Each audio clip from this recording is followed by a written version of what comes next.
Karibu sana to another Sanaa kwa Sanaa Sunday session on this 25th day of December 2022 at exactly 8 p.m.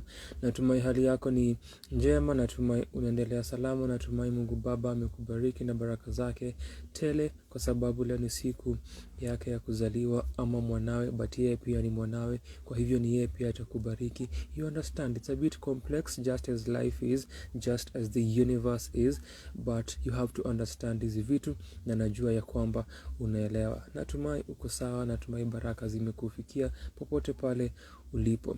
Upande wangu niko sawa, niko vyema, kazi kama kawaida, kuedit videos na kufikiria kuhusu wasanii wa Kenya na kufikiria kuhusu muziki ya Kenya. Nothing but the usual on my end. Sijui kwa nini niko hapa, sijui kwa nini wewe uko hapa, but if you're here after the fact, naweza understand mbona uko hapa, but this should have applied kama kungekuwa na anyone kwa hii room sahi live, but I apply, so it's very very irrelevant. So if people come here, nitawauliza na nimepoza question na nikapin the comment, I'll ask them, why are you here, what for why, because, and many more questions and many more stories.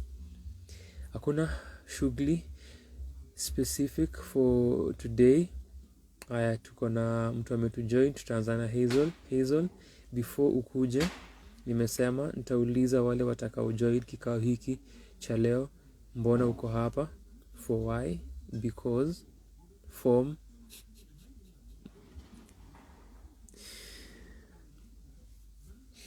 Na pia unaweza tuambia kama umebarikiwa na zile baraka za baba kama zimekufikia katika hii siku yake ya kuzaliwa. Kama mwana amekubariki, kama mwana ndiye baraka, kama baba amekupatia baraka, vyovyote vile unaweza tuambia kwa comments, ukituambia pia kwa nini uko hapa. Are you those people wenye hawana shughuli za kifamilia, hawana people in their lives that they can hang out with, that they can be with on such a day? Let us know. We are not judging. This is a very safe space. It has been tangu its inception, so haibadiliki leo, and you know this better than most and than everyone possibly.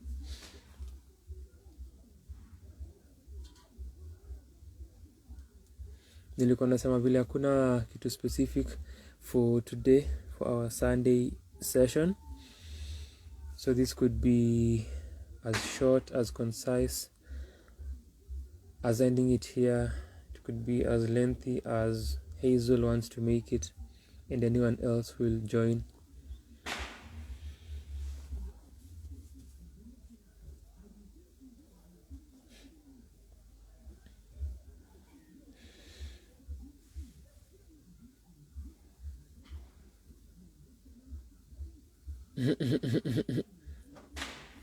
After emojis statues za laughter, Hazel says, "'Tis the season, but I have no reason. I thought Christ is the reason. I thought the Lord is the reason. I thought the Savior is the reason. Si reason kwako? How unfortunate. I have no reason to celebrate, just wallowing in my bed." 2 emojis za laughter, alafu emoji ya, what are they called? Hizi vitu zinaitwangaje? Jina yaniepuka. Hizi musical notes. In my solitude, Hazel sings, anawalo kwa solitude yake kitandani. How sad. At 8:04 p.m. on a Sunday evening, wallowing in your solitude. How unfortunate. I was actually waiting for this live, hoping for a little light. And a rhyme, snap snap.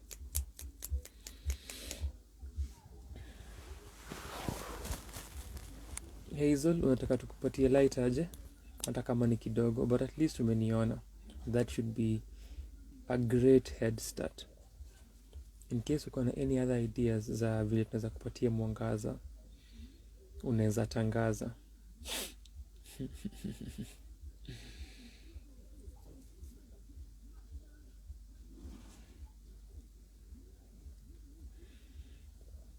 Kama uko na chochote cha kunena, nera, chochote cha kuuliza, sema.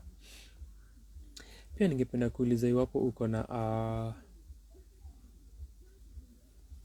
top 5, top 10 list ikija kwa projects za huu mwaka, we shall be recording our videos in a few days za top 5 no top 10 albums, top 10 EPs, top 5 10 hip hop projects of 2022.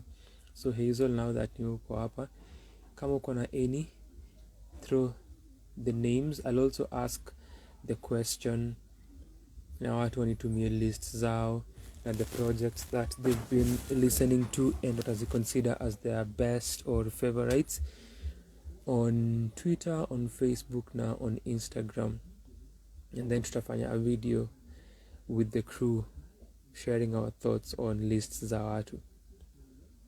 So pia if you're watching this baadaye, sijui how lucky unaweza kuwa, you can still throw the list kwa comment section if you're watching this on YouTube,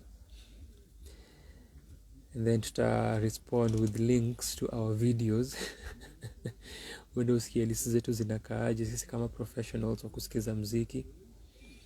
If tuta honor the comments before tufanye our recording, unaweza enda kumekuwa lucky na tukutaje na to respond to your lists or your projects that we may mention before, as we record.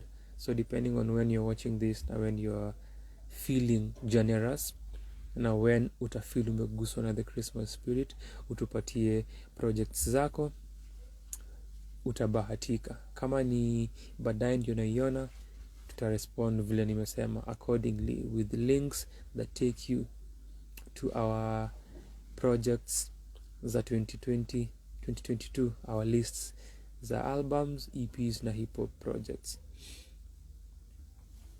Lakini nitauliza pia watu mtandaoni wanipatie list zao, then tutazi discuss kama vile nimesema.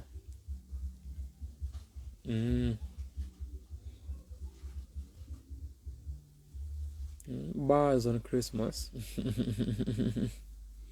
Bars all the time,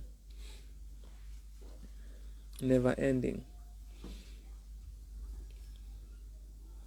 Hazel anasema, no, I have no top 5 for now. I am yet to listen to a few more projects that were of interest to me from your recent reviews. So Hazel, this begs the question. Kwanza, you don't necessarily need to have a top 5. Do you have any Kenyan projects kwako that zime stand out? Then secondly, do you have or easy projects of interest to you from our recent reviews?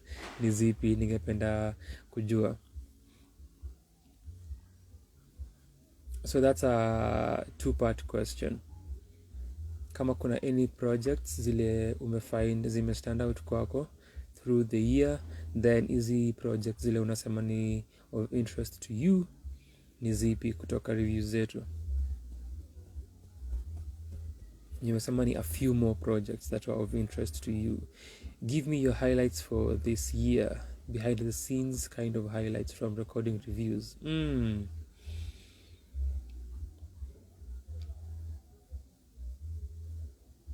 BTS za recording reviews. So kwanza huu mwaka tutafanya a recap show next Sunday, because itakuwa January, because leo ni 25th.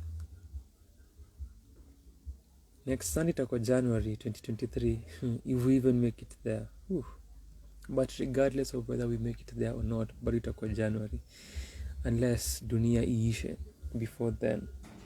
But tutafanya a recap next Sunday ya 2022. So itakuwa hiyo session ya ku review the entire year from our perspective as well as from your perspective as someone who's interacted with Sanaa kwa Sana in terms of various aspects za interaction zako na Sanaa kwa Sana na aspects kadhaa za the channel and the community as we are recapping the year. But kile nilikuwa nataka kusema ni, as I was segueing na ku-explain, huu mwaka hatujakuwa na a lot of recording sessions za our reviews. However, nilikuwa naangalia the list of EPs that, not EPs, nilikuwa naangalia our spreadsheet that tunatumianga for planning hizi reviews na listing them, nika realize tumekuwa na in as much as we've not recorded a lot, bado tumekuwa na a lot of projects that tumecover huu mwaka. So kwangu that is fascinating na a moment of pride, kwa sababu ukicompare 2020 tukianza, which ilikuwa the last half of the year, ukicompare na last year, which I think was the year we did a lot of work, ikikuja kwa reviews, tuli expand our coverage from hip hop to other genres, tukafanya a lot of projects, we met and recorded more as compared to this year, lakini bado huu mwaka tumecover projects kibao. So that is still amazing kuona that kumekuwa na that much of progress huu mwaka, regardless of us not meeting as frequently as we did in 2021 na mwisho wa 2020. So the reason nilikuwa nasema hivi ni correspond to swali la Hazel akiuliza kuhusu BTS highlights zangu za sisi kurecord reviews. So despite that, what and which behind the scenes are there for you? Hizi behind the scenes, kwanza cha pia niseme, now that we have a Patreon, tutakuwa tunazitupa huko. Kuna videos kibao that we can even pull from our reviews na our sessions za 2020. If you are aware of Sanaa kwa Sana in 2020 and ulikuwa unafollow, kuna some BTS that umepata, because nilikuwa na share some BTS za our first reviews. From Like You to recording reviews, I think Troublies na Akili Blacks, Project Sadfa, to Mambo Kavu ya Kafuda Truth na Mambo Mix Music. Hizi ni some BTS footage from hizi reviews that unaweza pata. But nimesema from hizo reviews za 2020 up until 2022, hizi BTS, hizi footage will be pulling from the archives na will be sharing a whole lot more. And hizi reviews that tumefanya this year, pia kuna a lot of moments from them, and as usual whenever we are recording hizi reviews, kuna moments nyingi sana that zinakuanga on record na pia off record. So we'll be pulling from them and sharing them from time to time on Patreon, and then time tutafika tupate membership on YouTube, tutaziaka huko pia. Junajua si kila mtu ako Patreon, si kila mtu kama Hazel hapa, who is a pillar of support wa Sanaa kwa Sana. Yeye regardless of not being on the platform akafungua account.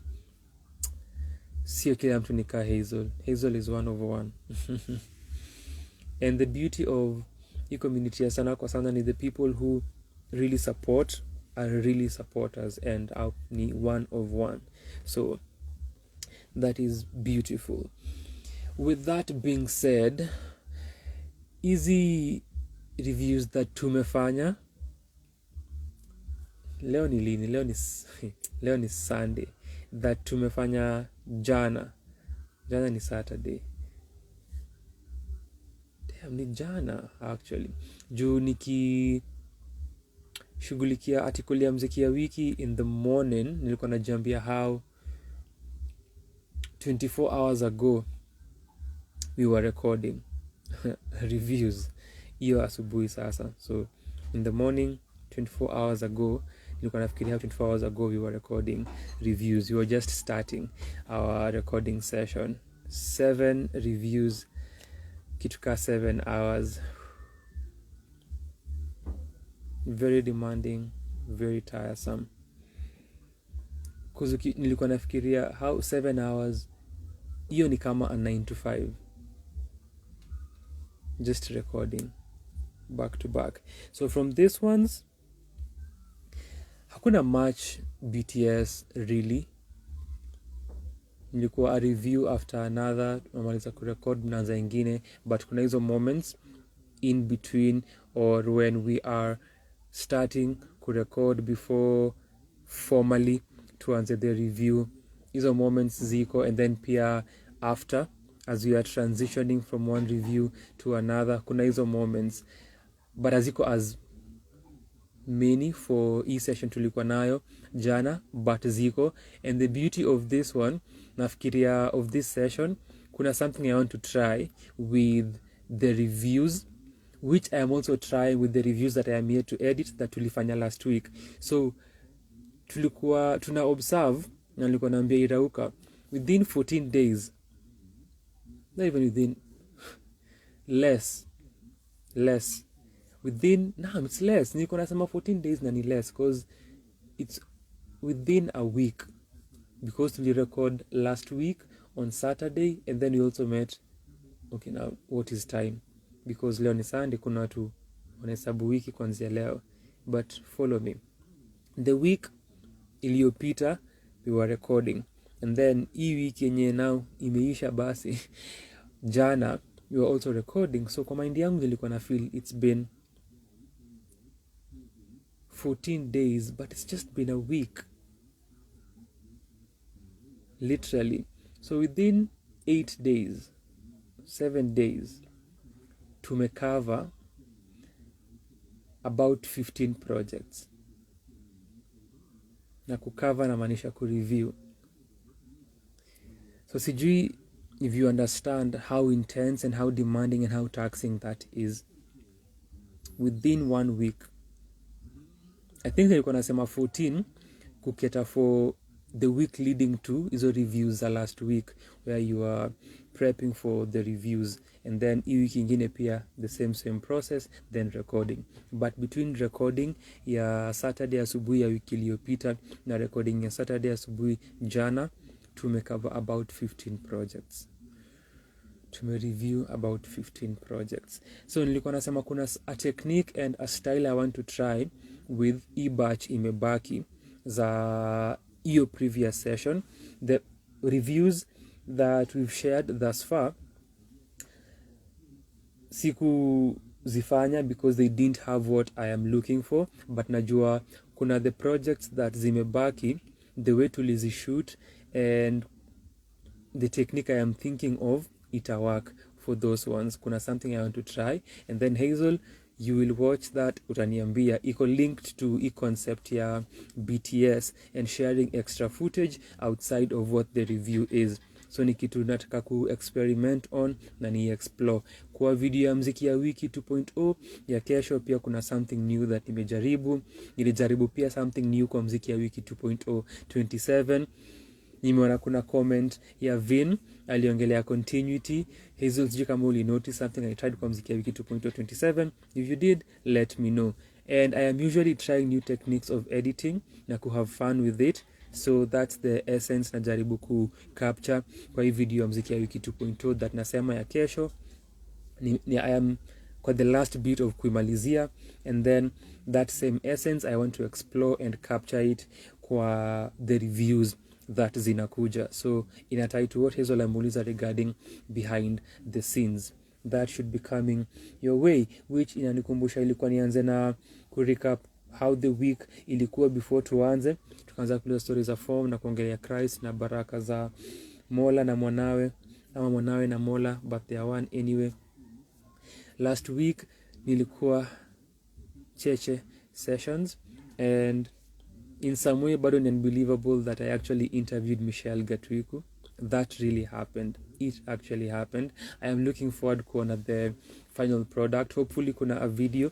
Niliuliza nikaambiwa possibly kutakuwa nayo. Nilisema last week how for hizo sessions you can only get one video, which ni ya Mutoria. The rest ziko available on Spotify, but ni audios, hakuna videos. For this one natumai kutakuwa na video.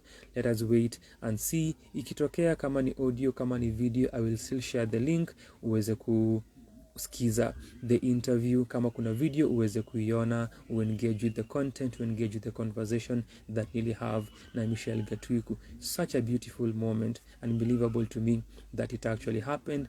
I had a lot of fun. Ilikuwa insightful and very engaging. So look out for that. Kama ungetaka kuona how the entire show went and a breakdown of the entire session, because this is me, this is Sanaa, this is what I do.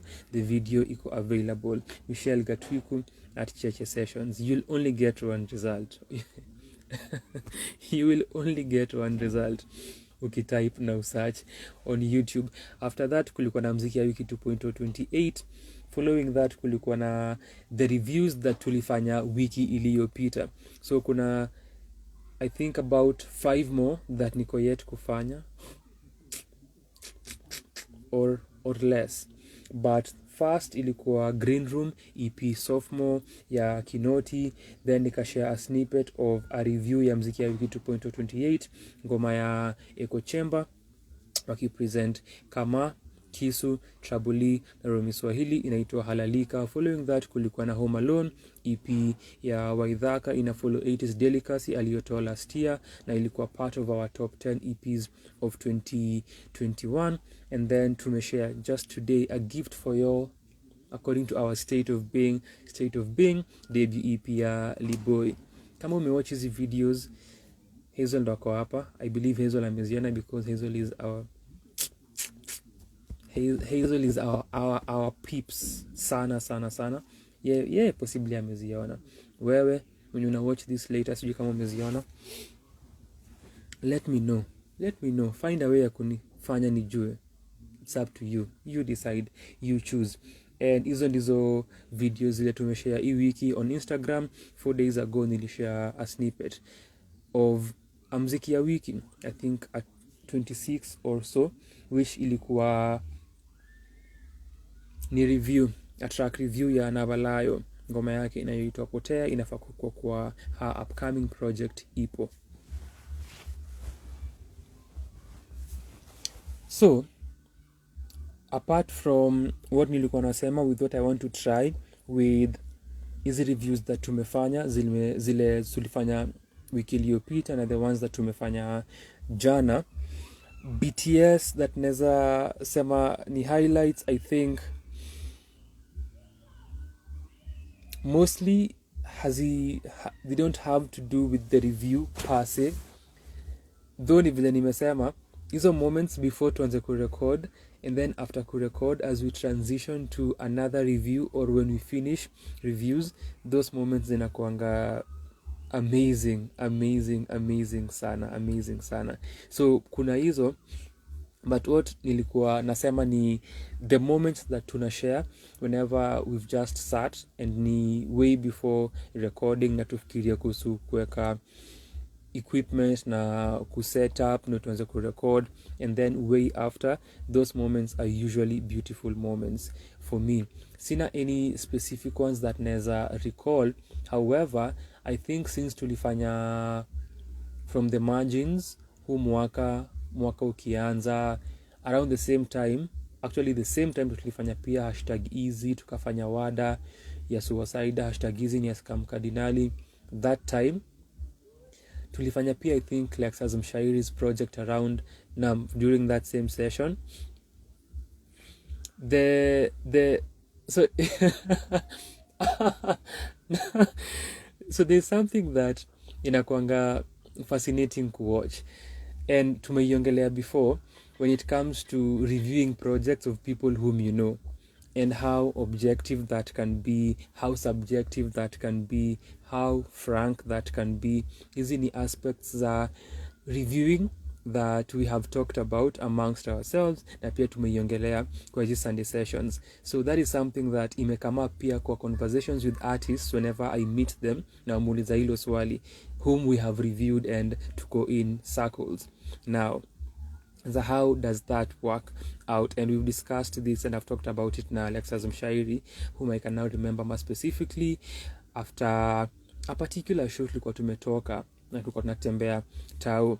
So the reason nilikuwa nacheka earlier na nili to this point ni kwa sababu nimekumbuka ama nimefikiria kuna some sessions that si kuanga nazo where we'll review a project and then after tumemaliza, some of these things are captured on camera and I will use them against these people. And tulikuwa na reviews tulifanya jana. So kuna review ya Asali by Maya Amolo should be forthcoming. Tuki review Irauka alisema I really wish I was the one editing these videos. because I was about to expose him regarding something, which I will do, not for this particular thing that I'm talking about, but for these videos ingine. I have a lot of footage that will expose my people, and I am the one with this footage. Hawajui vitu hausema, hawakumbukangi, and that's why pia whenever tunaongelea other reviews that we've done, other projects that tume review, hawakumbukangi, but ni because I am the one who edits these videos, and so as you are editing, you are watching it back and forth, na unakumbuka vitu watu walisema. Apart from that, I just have an amazing memory. So kuna kongana moments you are done reviewing and then someone says something and unajiambia, mbona ukusema hivyo kwa review? Why were you holding back? What were you protecting? Why? So kuna hizo moments mmeongea, review, and then someone says their most honest sentiment kuhusu vile walikuwa wana feel completely, and you wish they said that for the review. So that usually happens, na inakuanga mostly ni zile sentiments that you cannot put out there for public consumption. Hizi ni sentiments that you only share with your people when hakuna recording going on, which is normal for conversations. Kuna vitu that when now this camera iko on, ama camera iko on, recording inafanyika, lights are there, and it's this moment ya kushare sentiments na thoughts publicly, and not only for reviewing, nasema generally, and ina cut across for everything. Kuna some sentiments, some thoughts, some ideas that you keep to yourself. Kuna some sentiments, thoughts, and ideas that you can only share with your people. Kuna some sentiments, thoughts, and ideas that you can share publicly. So it's a natural thing for human expression. So nothing really ati specific to Sanaa kwa Sana na hizi moments that nasema nita expose, which I will on Patreon. So pay for that. At least for now, Patreon bado iko up, open to the public. You can watch our reaction, my first listen reaction ya therapy ya Nyashinsky. I am supposed to edit niko na videos where I'm supposed to edit my first listen reaction to Lamu Nights ya Octopizo. Nitaeka Patreon pia.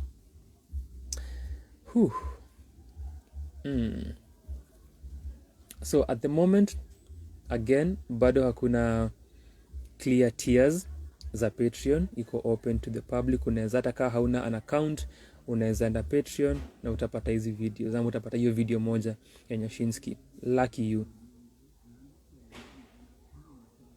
Before ifungwe to Patreons only, before to define hizo tiers na tuambie what you get by paying us and giving us your money. Small monies hapa na pale za kusupport a small YouTube content creator, ya kusupport small YouTube content creators and reviewers and music critics. We need these small monies kutupush hapa na pale. Tusifanye a 9 to 5 where we are recording reviews for 7 hours na kuna kitu tunapata. So it's only right, it's only fair, it's only balanced in that way, na to establish a sort of equilibrium. Labor, love isikuwe one-sided. So hizi moments za BTS zitakuwa zinakuja on Patreon, and a whole lot of BTS footage outside of mimi expose my fellow team members, but they really don't care anyway. So nikiwa expose on Patreon, on YouTube, bado ni sawa. But kuna moments kibao sana from what we've done since 2020. Kibao sana. Na nimesema kama ulikuwa unatu watch in 2020 tukianza, kuna some BTS footage nilishare.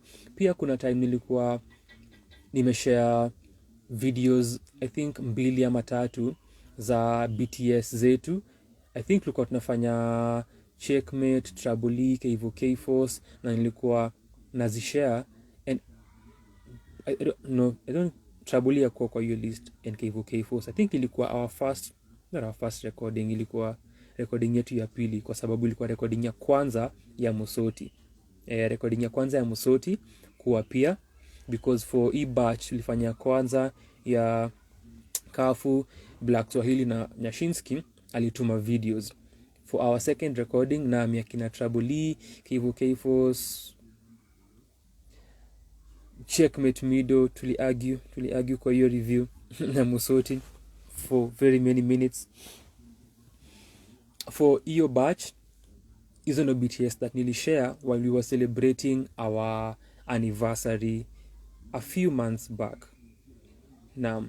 So BTS zitakuja. Nilikuwa nasema hizi sentiments that watu share after reviews ili happen beginning of the year after we are done recording some reviews. Msana nasema kitu how they truly felt. Hizo sentiments hawange share publicly after review. Ungesema hivyo kwa review, ulikuwa unaogopa. So hiyo ni memorable kwangu. And then so since I record sana, the other moments zimekuwa just hanging out before kurecord and after kurecord. The other highlight would be time tulikuwa tuna record after mi kufanya Freestyle Friday. That was also this year too. Tukirecord review ya Bendi Huru around your time. Hiyo ilikuwa moment ingine. So tulirecord, kama niko accurate and hii memory nimesifia kama iko right, tulifanya Bendi Huru, Savara, Unganisha, Kucheza ya Kasiva, and possibly New Funk or Kuna ya Njiru. I think they mentioned Savara Savage Level. I think tulizifanya hiyo time. So ilikuwa a day where nilifanyia Freestyle Friday kwa Irauka. So the highlight here ni after that session. So ilikuwa just before tuanze kurecord in the wee hours. Nilienda, kulikuwa na a moment where Irauka alikuwa amekaa akani sketch, akanichora as I was sharing with my people. And then kukakuwa na a small beef na duel kati yake na Roger, who's the better artist. They were arguing, so walikuwa na debate kati ya a 10-year masterpiece ya Roger na a 10-minute masterpiece ya Irauka, who's better. So you can watch that video kwa my other account. And the imaginary idea was to engage in a sort of rap battle between masterpiece ya Irauka na masterpiece ya Roger. But that session after the Freestyle Friday session ilikuwa beautiful sana. So hiyo ni another highlight which ilikuja before to record our session hiyo asubuhi. Nilikuwa nasema hii batch na nimetaja reviews that tulifanya hiyo time if niko accurate, kwa sababu hizo reviews how sad, zilikunywa maji. And before niendelee, naona kuna watu join hapa. K9 ni aje?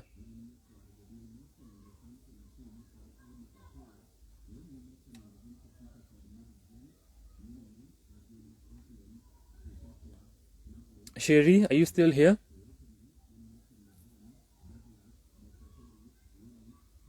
K9 na Sherry wako hapa. So K9 na Sherry pia ni wale wenye hawana loved ones whom they can hang out with, whom they can chill with and celebrate this beautiful day that the world is celebrating today. Wamekaa tu kwenye wako wherever they are, wakamua kuna mse fulani ameenda live, wamecheck notification, wakamua kukuja hapa. Hamna life kama mimi, clearly. For the first time here at least, ni aje Wangoi pia ni another person, anajua ako surprise na mtaja, na maybe anapata panic attacks because even usifanya tukiwa hapa, siweka watu on the spot. Wangoi pia anajoin K9 na Sherry. Wangoi pia ana life, hana loved ones wenye anaweza hang out now. On the 25th of December at 8:35 p.m. I may join another human being mwenye hana life. Asante sana. Misery, hupenda company. And you're welcome. And you're welcome.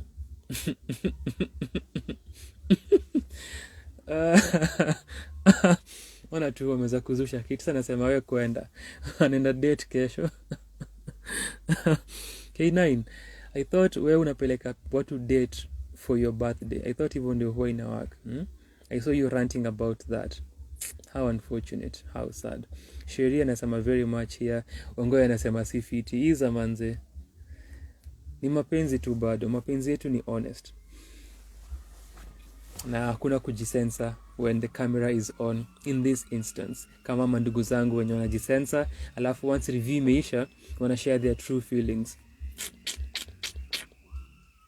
Wanajipiga kifua. Lakini but nimesema nita expose, so mtapata footage na clips, msijali. So K9, Sherry, nimeuliza form ni gani? Niambieni form ni gani? But also, say I am going through highlights za BTS whenever we have reviewed projects this year, na tumekuwa na sessions according to swali la Hazel, so nilikuwa na respond to swali lake. So iwapo you have a question you want to ask, feel free kuuliza kuhusu Sanaa kwa Sana. But hii si our recap session. We shall have our recap session next Sunday, but itakuwa January 2023, but tutaifanya next week. Speaking of, last year tukifanya our recap, tulikuwa na K9 for your live session, tulikuwa pia na Hazel for your live session, tulikuwa na Babo, tulikuwa na Popo, Mudhoni, Njoroge. So the people who were here for our recap ya last week, ni poa sana kuona that bado ya last year wako hapa for another moment where tuna recap. But the session, swali nilikuwa nimeuliza earlier, so to Sherry na pia to K9, if you do have, but nawashuku sana because I doubt you are enthusiasts of Kenyan music as much as some of us are. Kama uko na a Kenyan project that stand out kwako huu mwaka, whether ni an EP or an album, feel free kuitaja kwa comment section. If you are diligent enough, if you're such an ardent fan na listener, na uko na a top 5, a top 10, a top 20, because kumekuwa na so much Kenyan music this year, feel free kushare kwa comment section the number of projects and name them iso list. Tupatie, taja all projects you can possibly name that have been on your rotation, as many as you can. Hakuna restrictions. And at this further tomorrow we can actually finish this session. Tumefika dakika 30. So that is to Sherry na K9. Na pia kuna other questions hapa, let me finish this na nimalize. So nilikuwa nasema hizo reviews that I had mentioned, I think ilikuwa hiyo session that zilikunywa maji, I think. So zilikunywa maji kwa nini?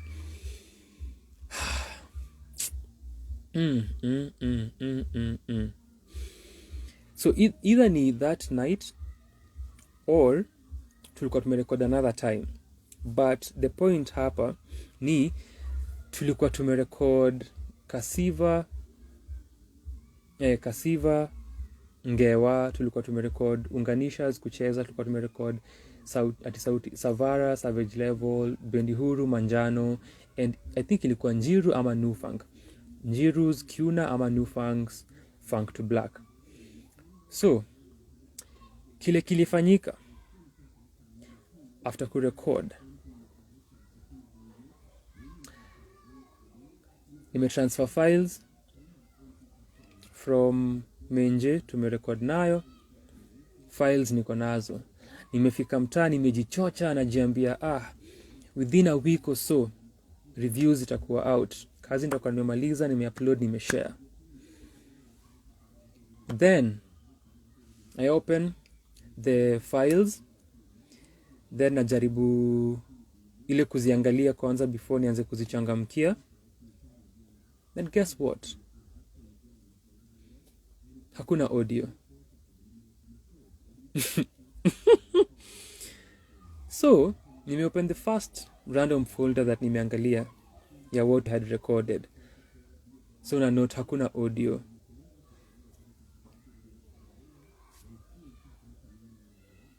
video editors wanajua the amount of panic unaweza kuwa nayo, the amount of sweat your body inaweza anza ku release kwa such occurrences. Unajiambia I really hope ni hii video peke yake. Alafu unajua unaanza kufanya very irrational things. Ni kama when you lose something, an item, and then you look for it in the places unajua if you sit and think rationally haiwezi in any possible way kuwa hapo na haukuiweka hapo, and you know this but you will still search for it. Utajipata umeenda kwa look assistant kutafuta kitu hapo ndani na unajua clearly haukuiweka hapo. So in those moments umekaa chini unajiambia really hope it's just this one, and then una change earphones, una confirm ni earphones ndio mbaya. una change earphones ku confirm, and it's the same result because hakuna audio. Shida si earphones, kwa sababu with the first pair of earphones that tulitumia ulikuwa unasikia tu a sound, so ulisikia sound. So in your head, in your irrational mind, unajiambia so with different earphones nitasikia our voices. Very irrational. So you check another video, unajaribu kujiconvince it's just this one. Check another one. At that point you just realize what has happened. So you just confirm for the sake of confirmation. Si ati haujui what is expecting you, but ushaona the heartache that umepata, you just finish the journey ya hii heartache. Maliza tu. Play the other one. Noisy silence. Play the other one. And if you know Sanaa kwa sana, and nimesema a few moments ago how ini kama 9 to 5 kwa sababu jana asubuhi tumerecord for about 7 hours, 7 reviews. Literally tulianza kurecord about 4:20 something am tukarecord mpaka kituka 11.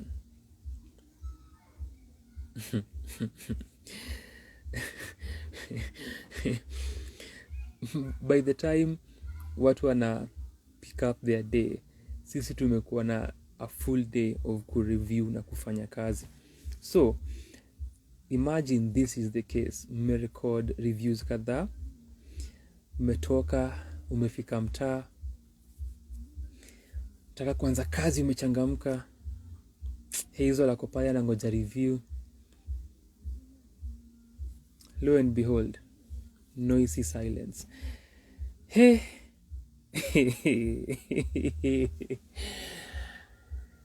You just take your L and you just sit and you tell your people the unfortunate news that hakukuwa na audio,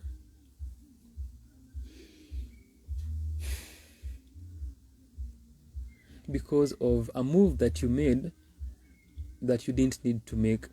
So the other time tukitumia kamera ya Abe kurecord, which ilikuwa hiyo time tukifanya from the margins, Lexus Mshairi, Dreams Are Tomorrow alikuwa ametoka, tulitumia phone yangu, but ni hiyo batch from the margins, Wada, #easy, that batch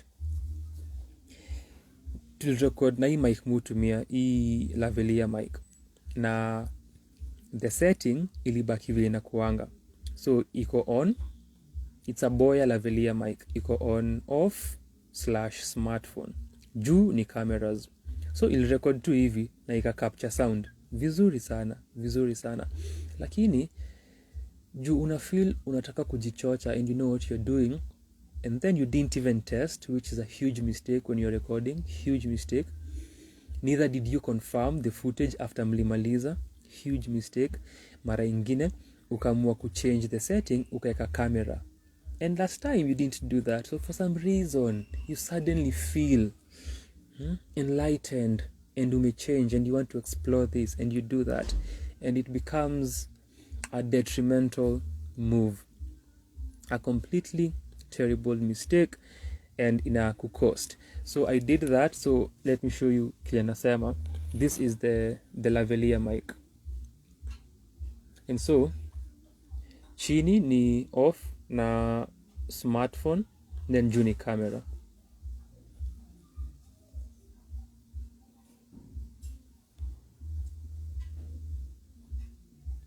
Sidhani ime zoom. I don't think the lens is that powerful. Na mnaona mkinipatia mado pale Patreon nitanunua menje, na pia nimeona Hazel ameuliza, then nitaanza kustream YouTube na nitaanza kustream Twitch. Give me your monies. So nilifanya hivyo.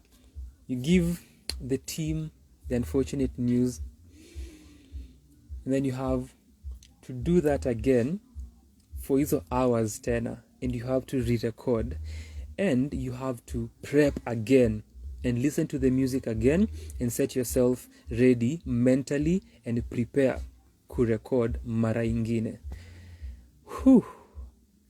Wanasamanga T for tough. And so when tuliifanya the second time, since kulikuwa na other projects zimetoka, because wasanii waliamua we are releasing a lot of music, by the time we were doing hizo reviews tena kulikuwa na other reviews za kufanya. So I think Nufunk na Kuna either one anakuja kwa the other batch that tulifanya. So kulikuwa na either Nufunk ama Kuna. We also recorded who else did you record that nakumbuka? Did we record Nyokabi Kariuki, Your Time?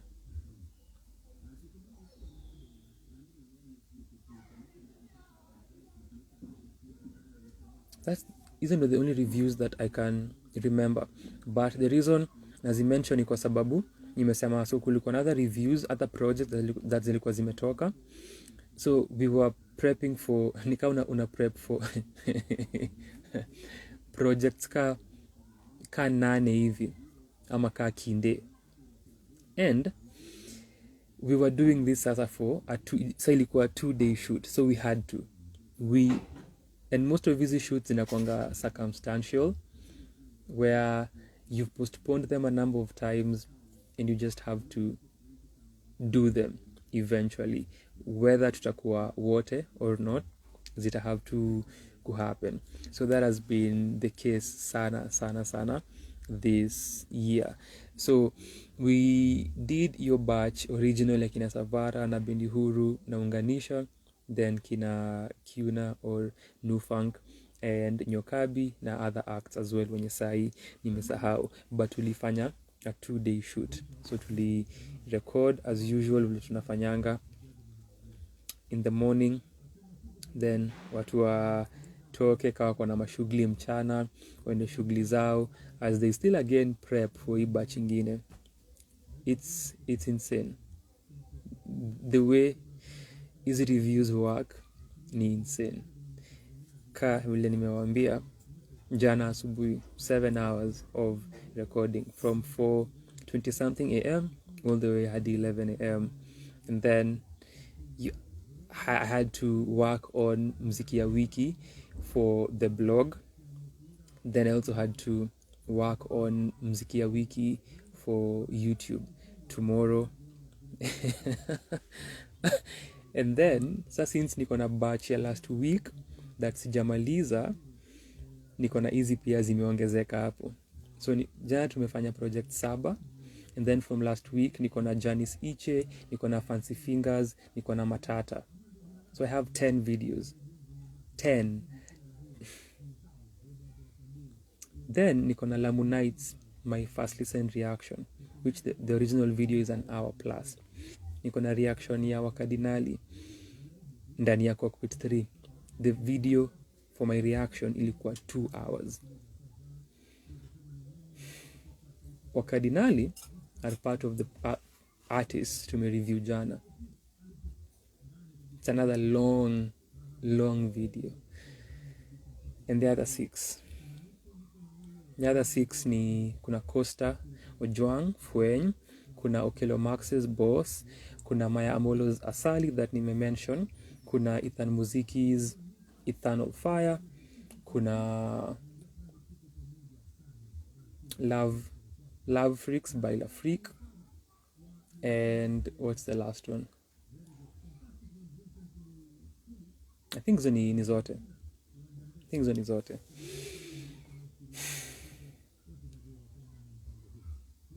All of this work for what? For why?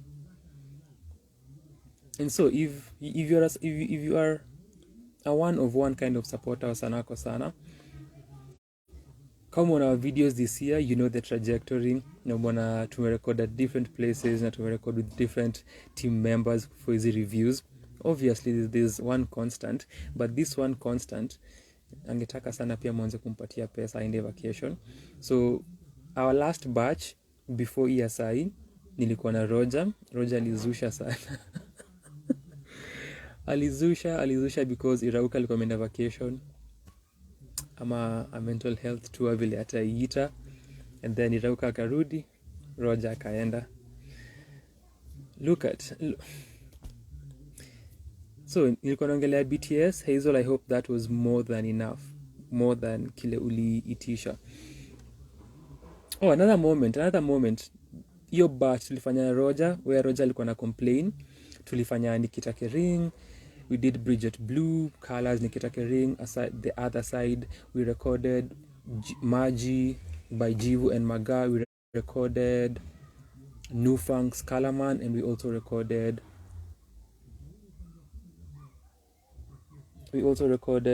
let me see. It's only 3 weeks ago. 3 weeks ago. But the number of videos on this channel between then and now, unbelievable. The other one that we record ilikuwa I'm out of the comfort zone ya Umoja. Umoja Sounds na Rosaland ya The Only Rosa. Hizo ni kaa 6. So during our review ya New Funk stima zilishinda zimepotea. So ilikuwa windy and the lights kept going and walking away. So hiyo pia ni an interesting BTS which I am supposed to share ama I will share.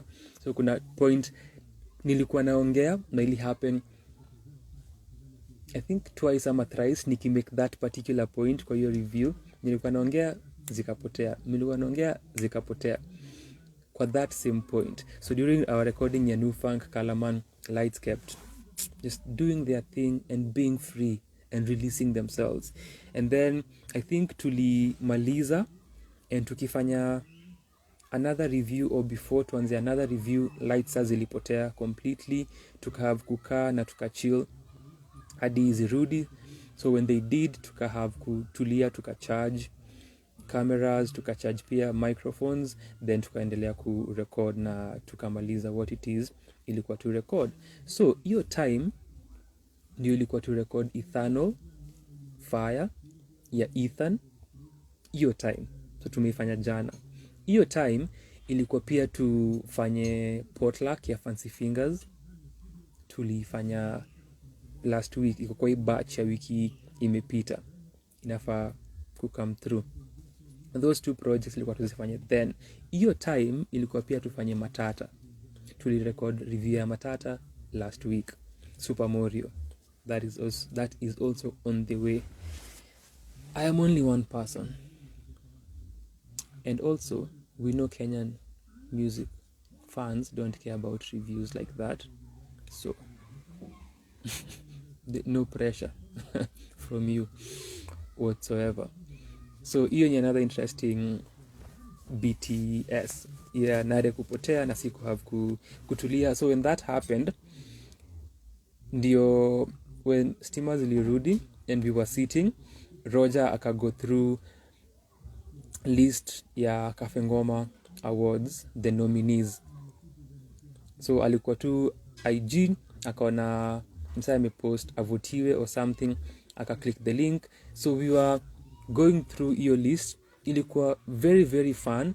At this point in time we won't be able to record a Cafe Ngoma Awards video, but ilikuwa tuifanye kama tungepata nafasi then or around your time tungerecord. And pia hii mwezi hizi reviews zenye tunafanya hivi back to back pia ni a consequence of postponing, because ilikuwa to record on the 16th and then ilikuwa to record on a Tuesday, then we had to push to a Friday, and so tumekuwa tukipush sana, but ilikuwa tufanya Cafe Ngoma Awards video.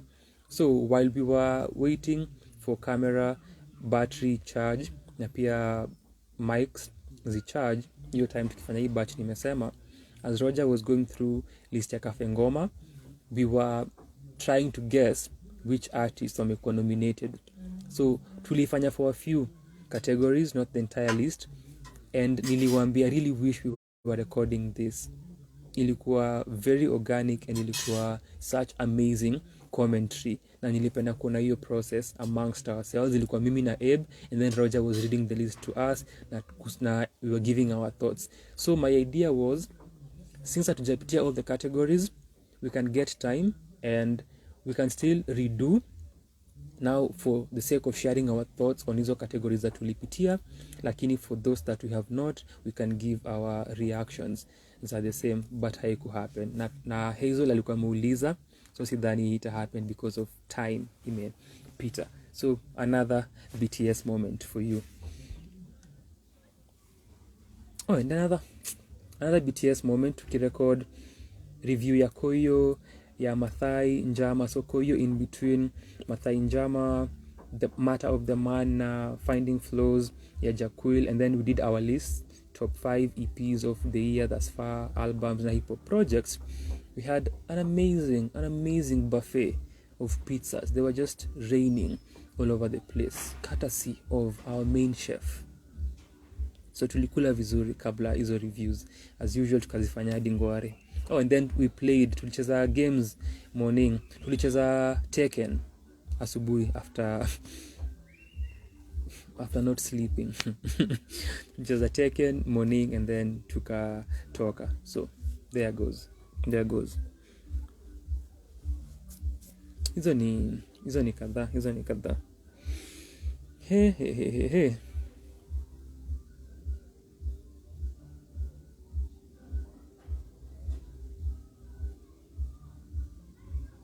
So Slim bado ako hapa. Niko na my main people. Niko na K9 bado, shukran sana. K9 niko na Hazel, asante sana. Niko na Sherry, asante sana, na niko na Slim Shaka, shukran sana.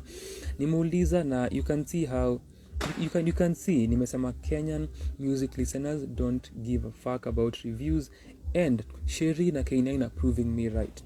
Hawajanipatia list ya projects wamesikiza huu mwaka.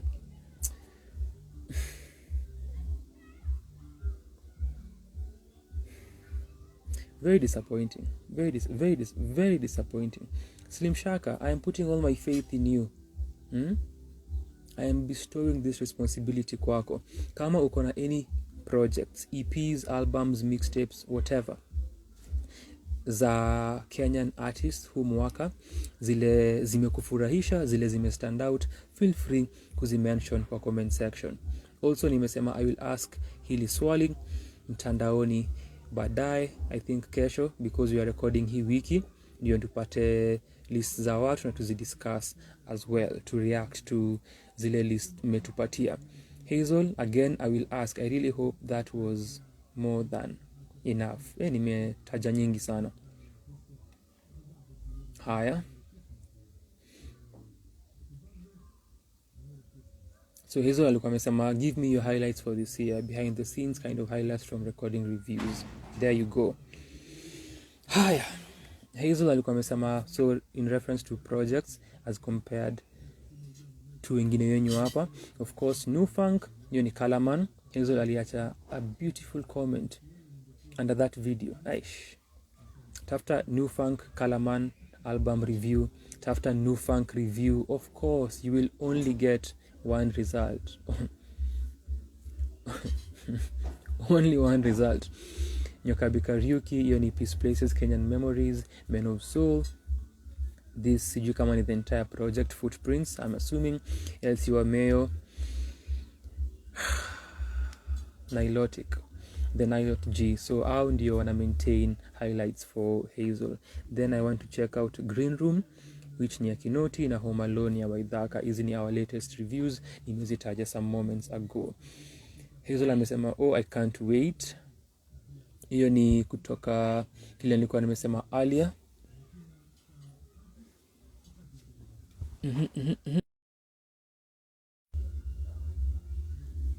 Haya, niko on. Haya, amesema hiyo ni in reference to BTS, zile nitakuwa na patia za kuexpose my team members. Then Hazel akasema, you had mentioned doing more interviews. Yes, in January I mentioned this after 2 sessions and moments that I had. With the ones you've done this year, what are you anticipating with regards to this for next year? Kwanza, I was about to talk about this. Just a moment.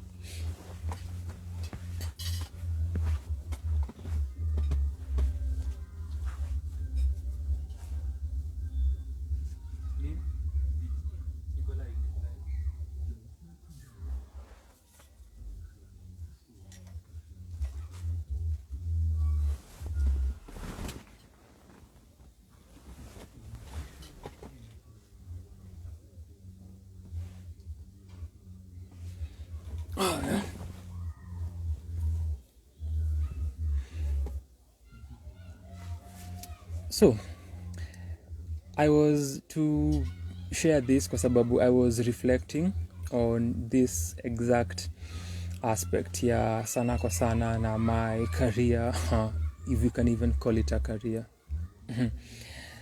This year, I still will, kwa sababu ni something that niko grateful for and I feel proud about. So the 2 sessions that nasema and the 2 moments that nasema, one ilikuwa launch ya Paza Sauti for the anthology.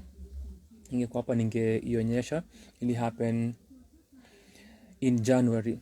Mwanzo wa January nimeona kuna another show happening coming through as well on January, bado pale Lavalati. Check out Paza Sauti mtandaoni, utapata more details regarding that. So nilikuwa uko kwa their launch and afterwards, very spontaneously nikahava conversation na Jazia kuhusu Paza Sauti, kuhusu publishing and hizo vitu zote. Nikahave a conversation na Frequency kuhusu hizo aspects pia and more, na nikahave a conversation na Koikare kuhusu hizo aspects and more. This was very spontaneous, haikuwa planned, but it happened so well, and the video iko available. Tafadhali check it out. Pia iko na some performances that you can watch. So unaona performances za our acts, and then afterwards kuna an interview. Who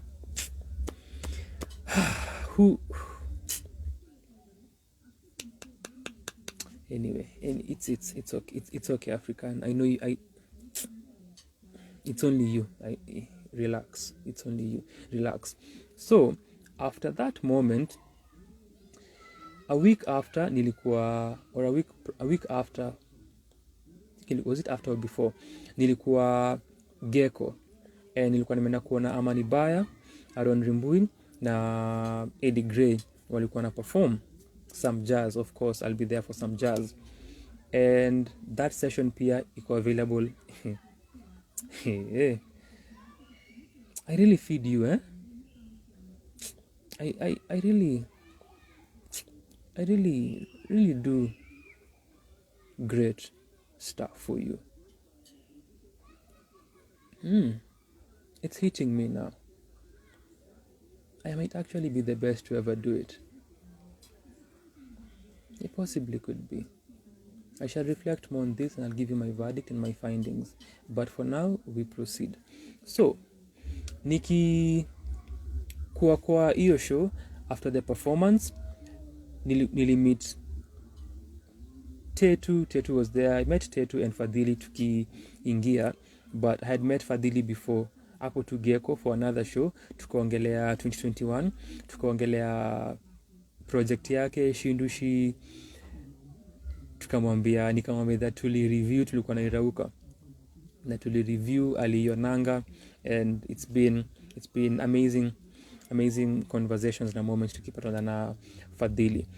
And then we had reviewed Tetu in December na tulikuwa tumefanya the life before the apocalypse, your album yake, debut album yake, studio debut album, whichever is the order, hizo adjectives.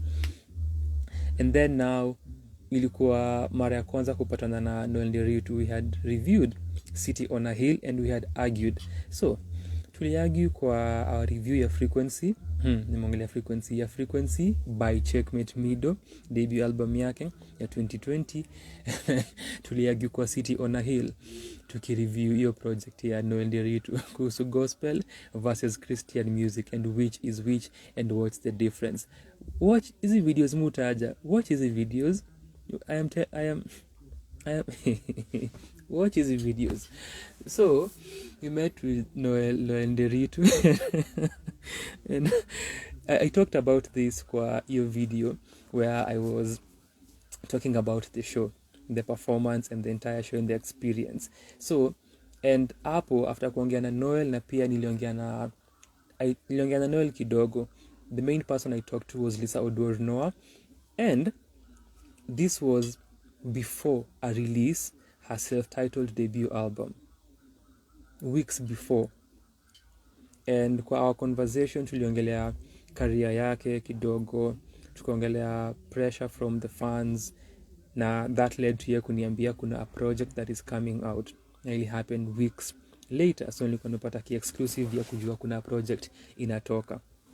But after hizi conversations and with Lisa specifically, ikanipatia feeling na the thought and the desire kudai kufanya interviews na wasanii and have hizi conversations more.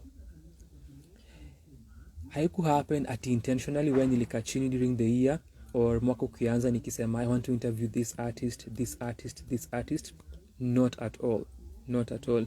Also, I know at this point you might say, it's the universe, it's God, it's, the ancestors had you in check and they had your fate on lock. It's fine, and it's 25th, so baraka zake baba, baraka zake mwana wake, whichever way you want to call it, let it be.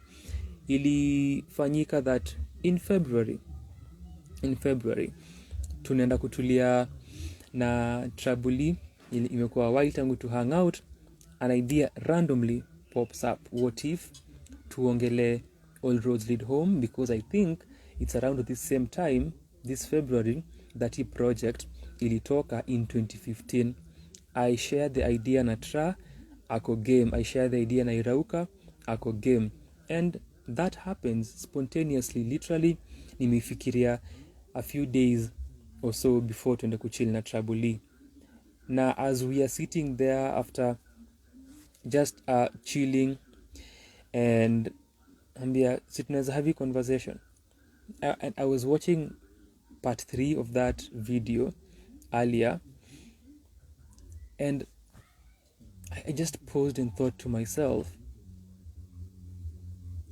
you really did this, and if there is one thing about you, you really do it.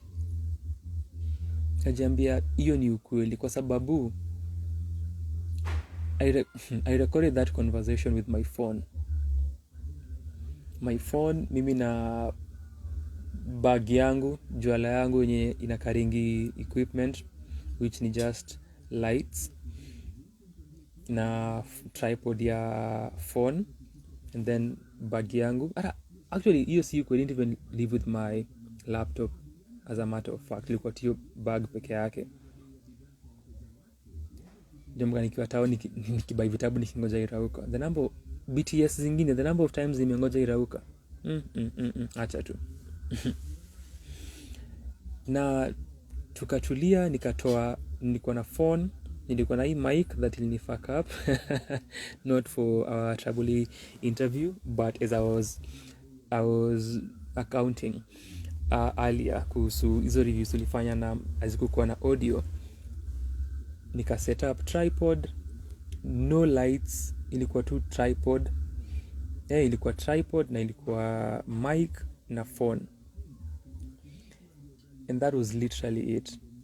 Tulitumia natural light kutoka mlango na hiyo side ya their balcony, my phone, this microphone and Sisi, and literally that is the entire interview.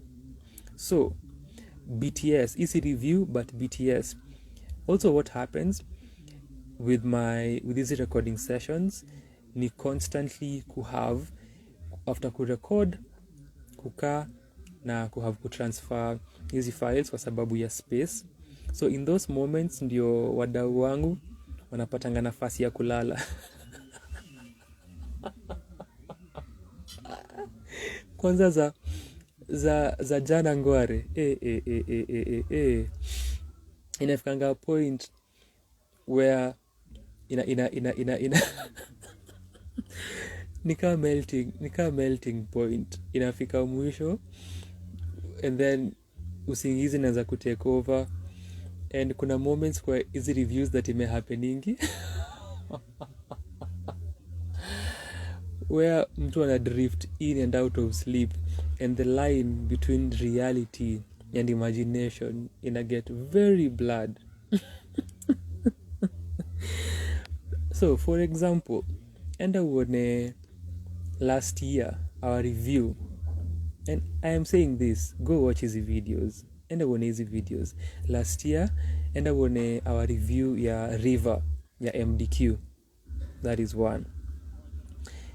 This year, enda uone our reaction video, ilikuwa this year. It's been a while time tufanye reaction videos ya Sifu Bwana, ya Calligraph na Nyash, and then uone Hennessy Cypher 3.0, alafu Observe Irauka. Na hizi kwanza zilimpata pabaya because I think alikuwa pia anaumwa na kichwa, so ilikuwa worse. Anaumwa na kichwa, aku sleep deprived, and kuna clip ya hiyo Hennessy Cypher, sijui people have been viewing it recently, nimeona 2 likes on that video on Instagram, sijui what they were searching for ndo waipate, but iko na snippet hapo on Instagram. Kuna part flani ya Steph Capella. Yo, hizi videos nasema go watch them tafadhali. Hiyo ni another BTS moment for you, sleep deprivation. And these moments where, because I am using my phone, because I am just a small content creator, na you have to transfer files after kurecord kitu moja, and then sometimes lazima ukae rada uende uangalie kama bado ina record. And we had an instance nilikuwa naongelea earlier, sisi kuredo jana asubuhi. We had recorded an entire review for I think half an hour, if I can estimate correctly, and then unaenda kuangalia, unapata phone ilizima.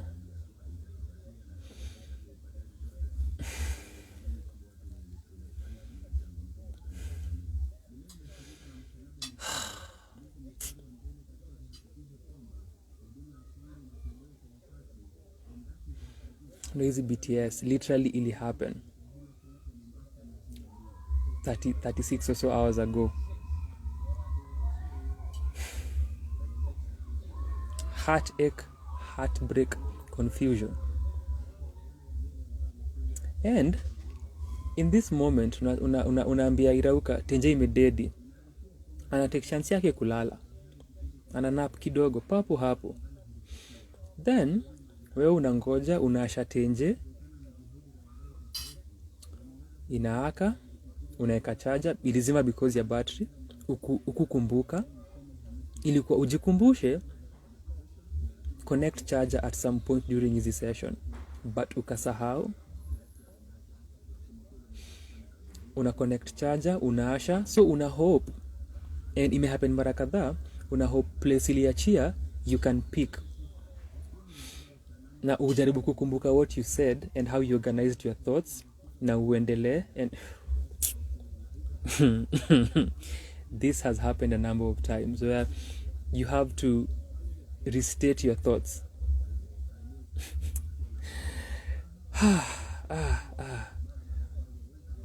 And kwanza hiyo video that we redo, it had a lot of comedy gold, and I have enjoyed Hizi shoots za the past 2 weeks sana. So the past 2 sessions tenje inaaka, una hope ilikatika at some point, so utasikiza audio uone kule ilikatikia and then nimalize. So na assume ilikatika nikiongea, I can pick up, nimalize thoughts zangu, ni summarize. Unasha tenje, nenda kwa gallery yako inakuangalia, nakwambia ni aje brother, ile video ulikuwa umerecord before hiyo yenye ulidhani ulirecord ndio iko. Hiyo yenye ulidhani ulirecord hai exist. So literally the moment uli press record ukaenda kukaa chini, that video was not recording na hai exist, imepotea into thin air. And then you have to awaken your napping brother mwenye ako sleep deprived, umwambie, venye uli assume kama mimi that imerecord kiasi na tunafaa kumalizia, haiku record, tunaifanya tena.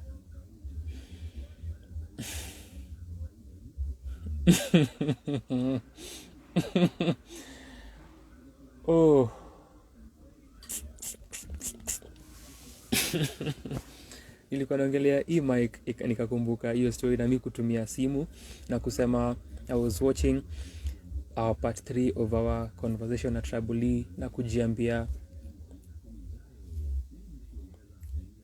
ukiset out kufanya kitu wewe uifanya, and you do not care and wait for perfect environments and perfect conducive moments kuzi actualize.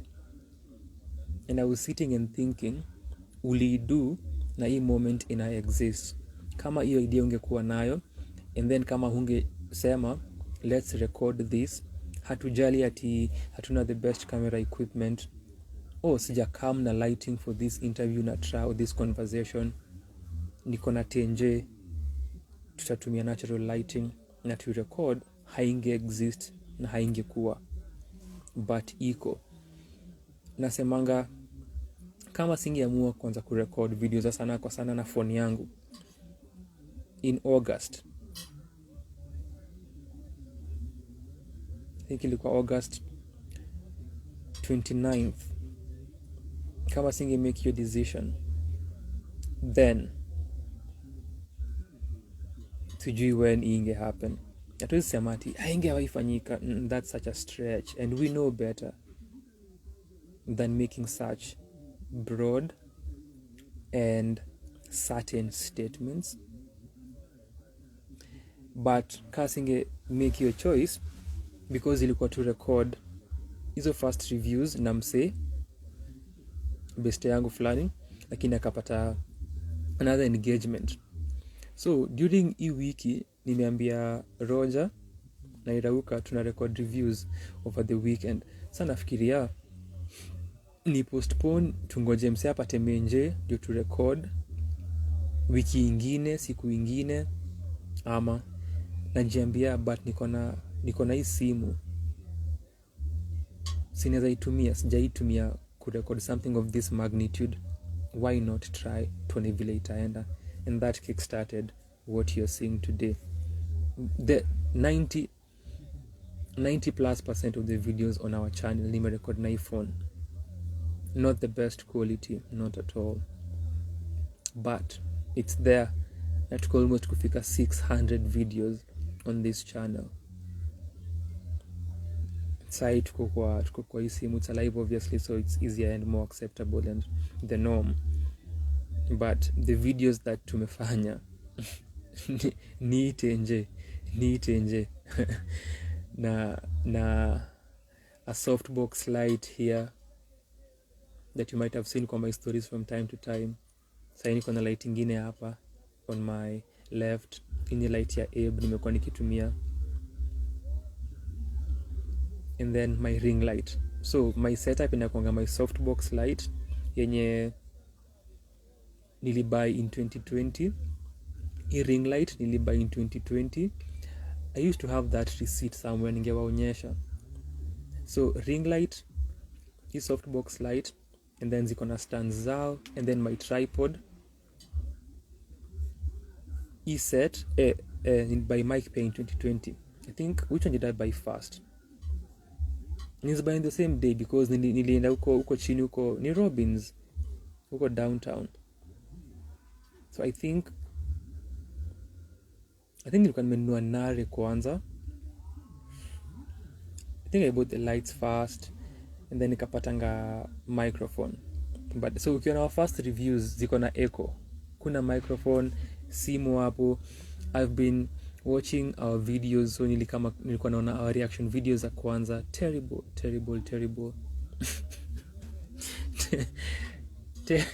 Terrible. But if you point where tunaweza record a reaction video na quality iko sawa, unaweza ona the video clearly, uisikie fiti na pia utusikie sawa. I've just recorded a reaction video some hours ago in the afternoon that should be coming out tomorrow nita edit asubuhi. But nifike hiyo point, these moments had to be there. Hizi moments za terrible audio quality nikiona reaction videos za kwanza, they just had to exist. Haingekuwa otherwise. Ningengoja na nifikirie juu kutafuta watu, ni editie hii, nifanyie hii, but they had to exist. So light, softbox light, ring light, tripod ya phone, that set ilikuwa kutoka 11,000. But hiyo 11,000 imenifikisha to 677 subscribers, na imenifikisha to 500 and how many videos? 500 and almost 600, let's say. So niko na videos kachwani zimebaki nifike videos so 6. Hainge happen vingine. But there we have reached with easy ideas za kujaribu. So with Trouble, that's the way that came through. And hata hiyo morning, hiyo day tulifanya interview pia sikuwa nimelala. So I think I was working on something, then I was refreshing myself kuhusu the album, then nikatoka nikaingia tao because ilikuwa to meet around 9 nairauka, nikamgoja of course, then did that through the day. Yes, ilikuwa in Feb. I was doing MWE. I was listening to an album a day for the whole of February. That's why. So nimekumbuka.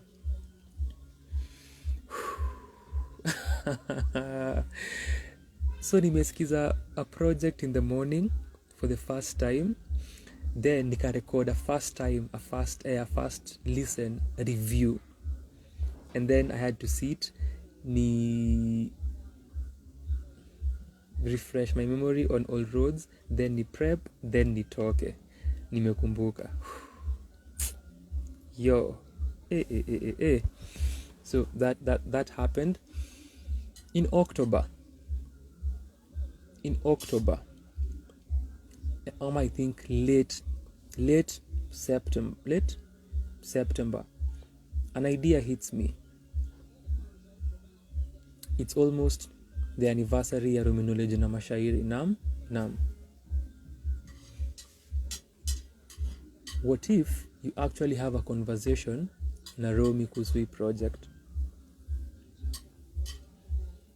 Okay, so we need to think about venue, as well logistics, the equipment, and everything else.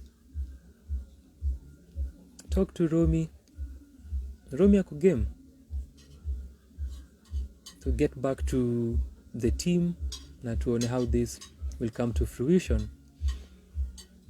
That happens, we edit the video, we share snippets and release the conversation several weeks after, and 2 weeks after the actual date, or about 2 weeks after the actual date, a 2-hour plus conversation.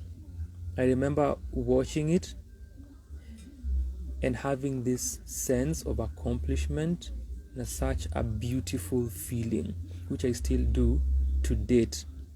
Nimeambia Romi, nimeisema hapa, nimeambia pia watu, for me that is the highlight of my career up until now.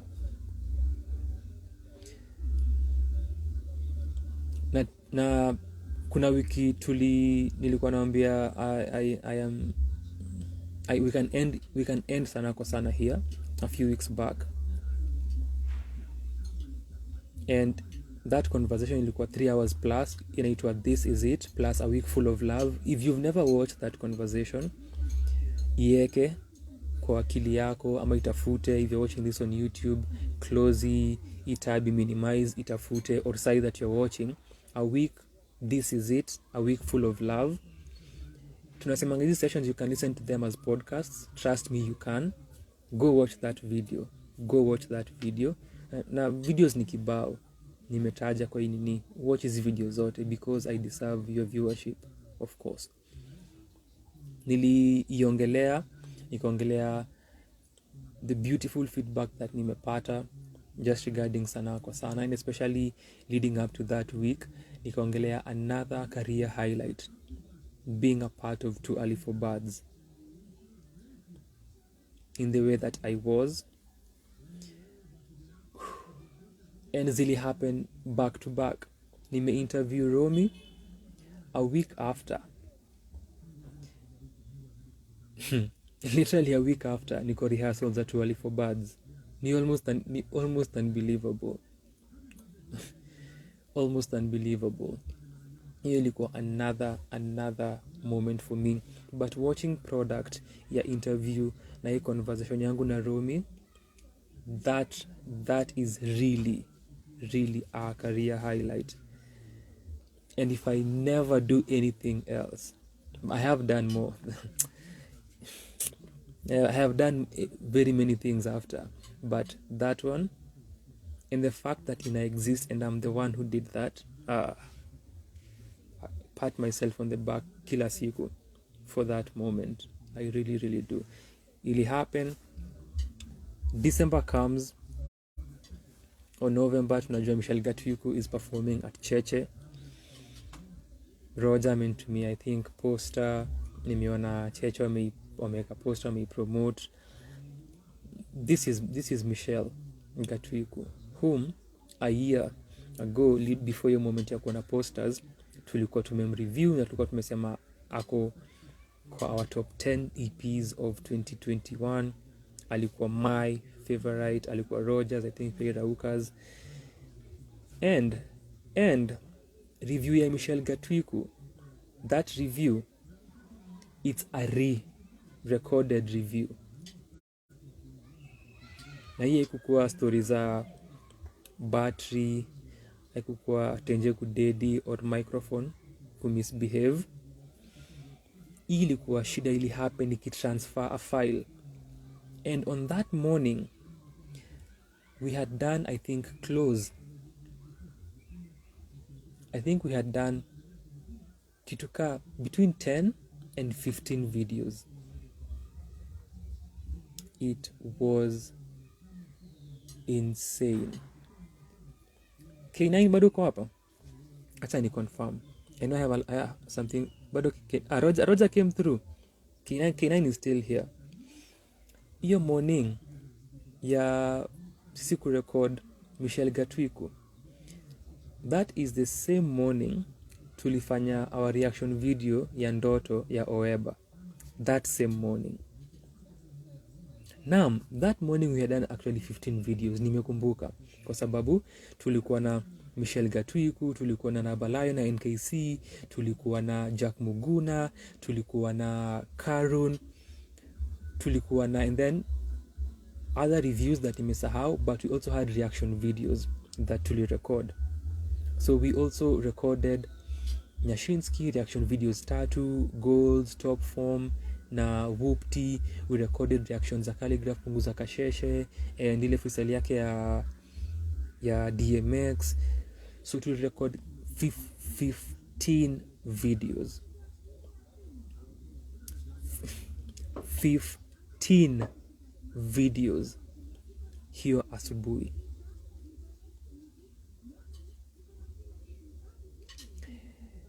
before tufikie hiyo ndoto ya mwisho tukimaliza, kwanza Roger na Irauka were exhausted. Kwanza Roger was done. I think Irauka aliinsist to review, because Irauka hupenda hizi reaction videos. Aliinsist fanye reaction video. And so ukisikia 2K9 Irauka akimaliza, and you've asked him this last year kwa recap story ya spoken word reviews, but tumezifanya anyway. No wonder Irauka alisema ilikuwa an experiment you are trying na imefail. Irauka was insistent upon sisi kufanya hiyo reaction video. Roger was tired and out of it. Mimi, because I can handle my body very very well, sinanga hizi struggles za mere mortals, I was okay. After 14 videos tukamwa tuongeze the 15th one, but before tufike hapo tulikuwa na a Michelle Gatuku video that as I was transferring the file, I did not know what happened. Kulikuwa na some corruption, file ikadisappear. I remember standing, najaribu kukliki video and I open and the video is there. Nangalia KBs nasema it can't be this size, and I'm just thinking, how am I telling my brothers, my dear brothers, my devoted brothers, my dedicated brothers, that the video may disappear as I was transferring the file from my phone to my laptop, and we have to redo this. So we had to re-record our review ya Michelle Gatuku. A year plus later, after nimona posters, I of course plan and intend to, this is Michelle Gatuku tunaongelea, what do you, one of the few jazz singers we have in this country, and watching her live last week was worth it. So I plan to attend, and I think a week or so I make an attempt na nauliza Ian kama naweza achukua kazi yake for this particular session na ni kuwa na mazungumzo na Michelle Gatuku, and it's a simple affirmative response from Ian, and anasema in fact nitakuwa away, you can do it. And literally that spontaneity lands me another career highlight and a moment for me of 2022. I listened to this beautiful musician last year, tuna review. Ali enjoy the review. Tulipatana naye during cheche session ya Zero, and ilikuwa our first time kupatana. Akashare more sentiments and how Ali appreciate the review. And I think I said this last week, how nikamwambia in jest, or maybe not, who knows, it's amazing that unatupenda until we hate your project, you know. So keep that moment, enjoy, relish until you release something that watu wa Sanaa kwa sana watasema ni trash. Keep enjoying this love that you have between yourself and us. We also appreciate you very much. Tunashukuru sana. So, but ilikuwa an amazing moment between Michelle and I, tukiwa hiyo cheche session ya Zero. Sikuwa najua atakuwa hapo later in several weeks, na pia sikujua that ningemu interview. So beginning of the year nime-interview Jazia, Frequency, Koi, nime-have mazungumzo na Lisa Udor-Noah. A few weeks after that nime-interview Trabulit kwa Nairauka. Months after that nime-interview Romi Swahili. Then 2 months after ku-interview Romi Swahili nime-interview Michelle Gatuku. The best moments. I do not know how this following year itakuwa with regards to interviews, but we are planning kuwa na a setup that will allow us to create more content na improve on our quality and work on more ideas. So interviewing artists is still a huge thing that we want to try, And nilisema hapa last week actually that there is something that will possibly happen in the next 2 or so weeks, which is an interview. So and there should be more of that. So kutakuwa na more intention na more planning easy interview. So that is the sort of thought process and plan that na ona tutachangamkia, and we shall see how that one goes. So but more interviews definitely. I enjoy doing them, and nimeambiwa I am possibly one of the best to ever do it. So as in, why not boost my ego more and feed it further? The ego needs that. So let me see. Nikona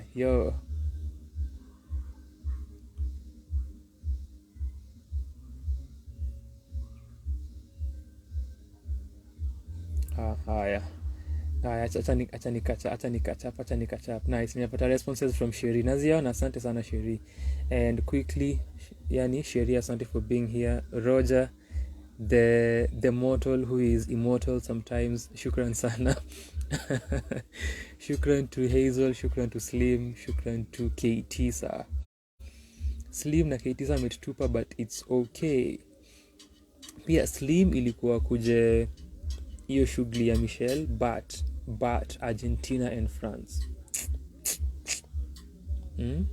The magic of a Sunday night football game. So also I've been having a thought in my mind for a while now with regards to you mentioning going live on Twitch. By any chance, will you at any point be going to do a YouTube live? Yes, definitely. Before nifanyata a live on Twitch, presumably I would love to do a live on YouTube. So easy lives na nilisema nafikiria kustream on Twitch, nafikiria kustream on not on Discord, on Caffeine, but sana Twitch is way more popular than Caffeine. I even said this hapa as a streaming site. YouTube pia iko part of the plans. So easy lives pia ningetaka kuzipeleka YouTube na Twitch, and pia for our other sessions za Friday, wale wenye wanakujanga ule upande mwingine Ijumaa, hizo pia I have wanted to take them to Facebook and YouTube. So the idea ni kustream kwa other platforms, na nilikuwa nasema earlier, mkitupatia mado ni pay for the amount of hard work that nimefanya and my toil and my sweat kwa sababu ya dhambi za Adamu na Hawa, na mnipatie ganji tununue menje setup ikiwa fiti, tuta stream. So streaming is definitely part of the plan.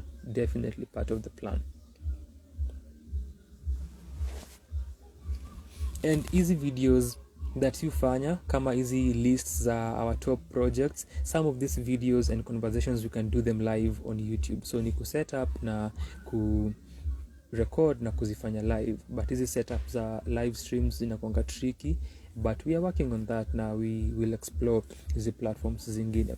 So Hazel amesema maybe come live here on Sunday then transition to YouTube, just a thought. So that will definitely be even before nikuja live nilikuwa nafikiria if I would be going live on Twitch ama hizi platforms zingine, nakuja naambia watu kujeni live, your link tokeni on Twitch and tupatane huko to have some fun, because I also want to stream more and explore different ideas za streaming and just chill and hang out outside of Instagram na a different setup. Obviously Roger kuwa hapa, but Roger, just tukupatie heads up, I shall be exposing you and your brethren baadaye. So Kitisa alikuwa anasema tuanze ku expose Roger alafu K9 utapata hizi expose. Hazel akasema Roger Nyararuka's bromance in its various forms. Yeye alikuwa refer to what nilikuwa nimeongelea earlier. Sheria kaniambia take the love and move with it. I keep the love, give me money. Thank you in advance. Finally, a proof that you're human. Ulikosea ukapoteza audio. Kitisa usema mimi si binadamu. Mimi binadamu bana. Zaituni was here. Shukran to Zaituni. And pia shukran to nani hapa sija salimu mwenye ako hapa. Kulikuwa na Agwenches 254. Kukawa na Kitisa ali hapa basi, Wangu Theuri, Sheri alienasi bado, Wangoi, Joyce shukran kwa kupitia. Rako, Captures, Slim Shaka alienasi, then Leon Irauka shukran sana. Zaituni Wambui nimemtaja. Haya, so naona Sheri alikuwa anasema alikuwa anatupea list yake. Haya. Slim Shaka anasema you're the best to ever do it. Shukran for boosting my ego. Hapo anasema msee hadi Lisa Odor, Buddha, nilikuwa nimetaja Lisa earlier. I would love to interview Lisa. I would love to.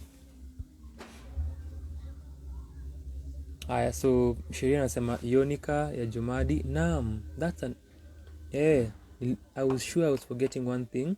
Nikisema projects that we review jana, the other one ni Akoth Jumadi, Yonika, that's the other one. So Yonika, Akoth Jumadi, Ethanol Fire ya Ethan that we've just reviewed. Yashinsky Therapy, The Reaction, my first listen reaction, iko live on Patreon. Check out the link kwa bio. If you're watching this on Instagram na wale walio hapa, itakupeleka Patreon. Hata kama una account, usijali, you shall learn these things. Know what Patreon is. Enda huko, ona the first listen reaction. Therapy ya Nyashinsky tumerecord pia a review last week na itauka, that is forthcoming. Green Room ya Kinoti out on YouTube. Watendawili sijui ni gani because hawaja release a project per se, but maybe just ngoma zao. And then Happiness ya Mutoria ili come out early in the year to review. Just see, and then I'm the best to ever do it. Tripod phone na mic kama umosh.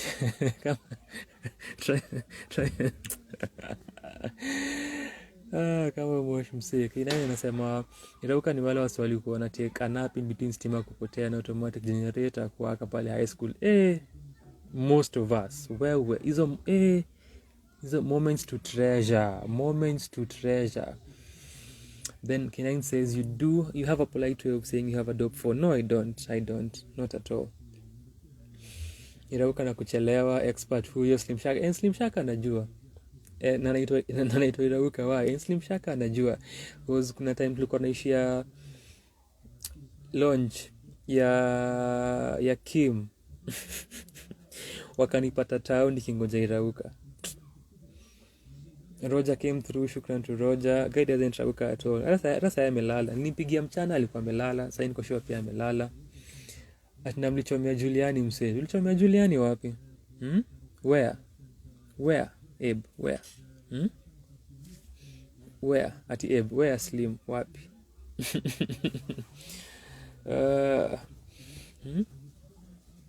But najua ana refer to hiyo interview ya Romi. Trouble yake ongelea. Romi kukasirika akipatia Juliani project yake. Akamwambia, mbona nicheze? Evidently you're a mere mortal.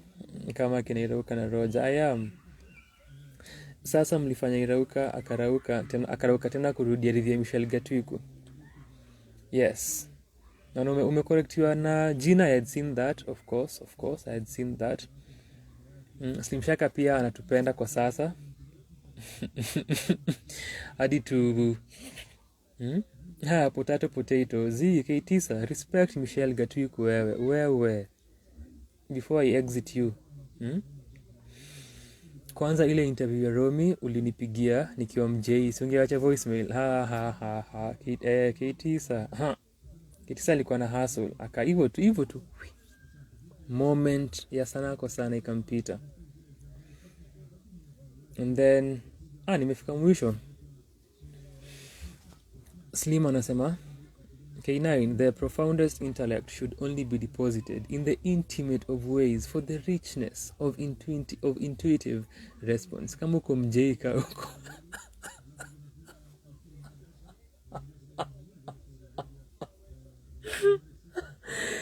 Yo. asitusumbue, maintain tu mjei. That's where he was supposed to be. So Slim na K9, mko na any projects that may return to this year na that zime stand out kwenyu as we conclude this? Shukran sana kwa kukua hapa. Asante sana for taking the time to spend your Sunday night on this Christmas night with I. Najua hauna loved ones that you could have been with. I am your loved one for this session, and the community are your loved ones for this session, is made up of your loved ones for this moment.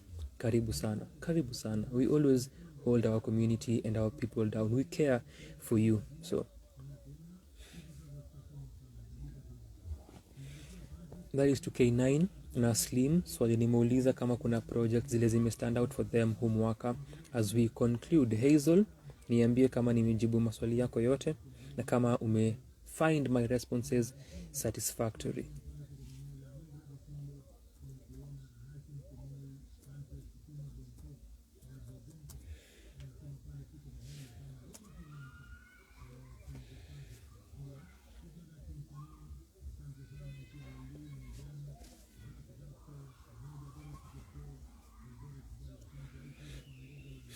Also, a kind request to Hazel na Sheri, tafadhali just nitumie the list of projects that umesema kindly kwa DM.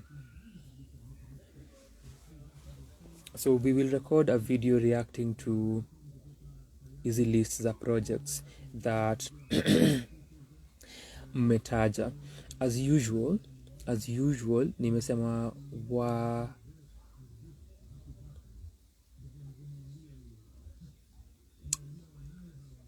wanafiki wenye usikiza mziki ya Kenya, wenye udhani ni mashabiki, really do not really know their facts, right? So K9 hapa anasema WADA ndani ya cockpit 2 and WADA the latter sana, but WADA ni project ya last year.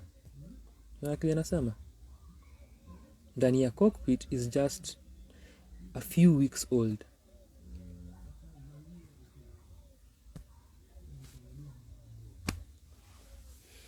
Tuli review WADA, check out the review ndani ya cockpit 2.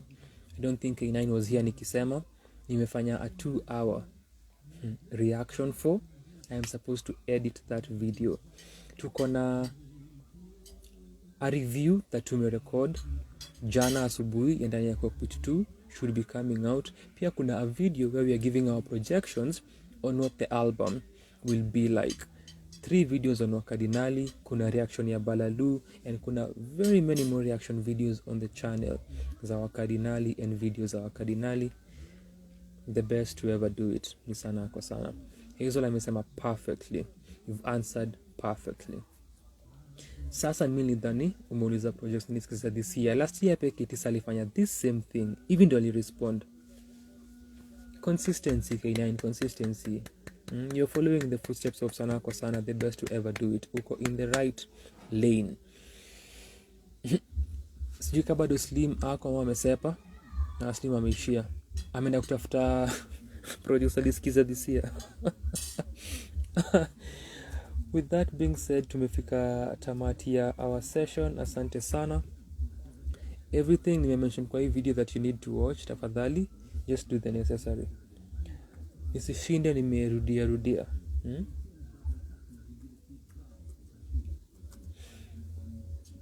Just do the necessary. Be a good person.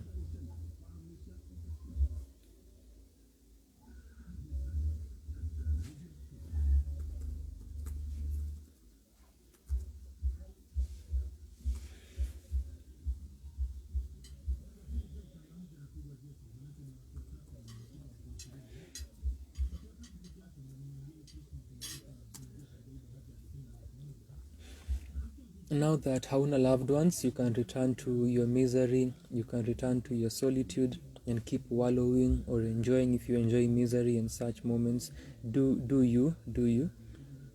We cannot tell you how to do you, so please enjoy. Kazi yangu hapa imeisha. Tumekaa hapa for 2 hours. Why? the constant question remains, why?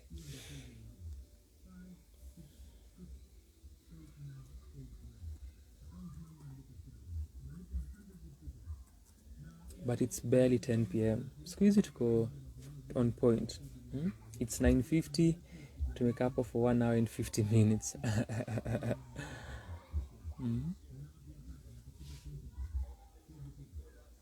Tukuja hapa mapema tunapatanga some people whom we would otherwise never have seen here based on hizi time zetu.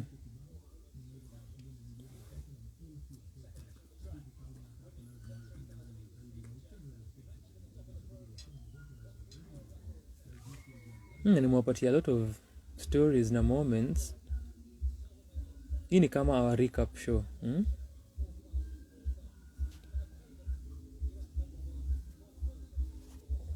But tokea next Sunday for our recap show itself. But imekuwa pia a recap of sorts. But tokea wiki ijayo as we conclude our year.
Kwa mara ingine, asante to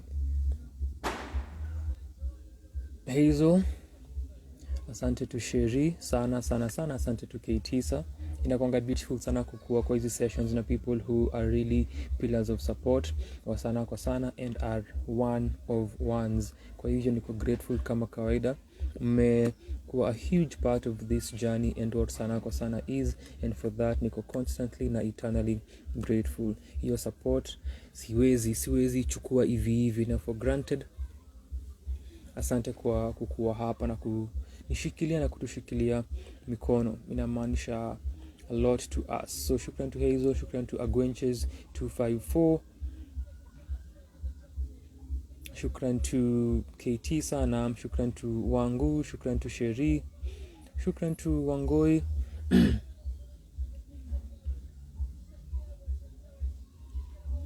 shukran to Rako Captures, shukran to Slim, shukran to Leon Irauka, shukran to Zaituni Wamboi,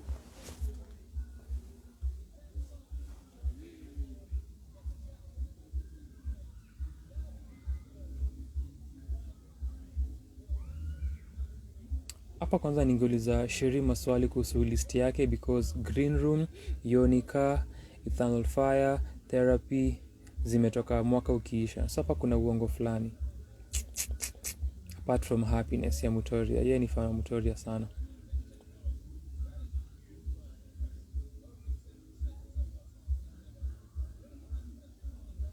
Shukran to Roger.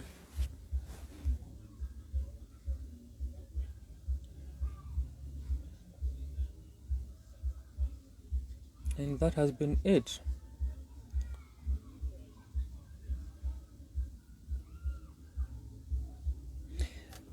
Ni wasisikizi vitu zikiwa hot online. Hiyo ni peer pressure. One of the reasons sijawai watch GOT. K9, kwa heri.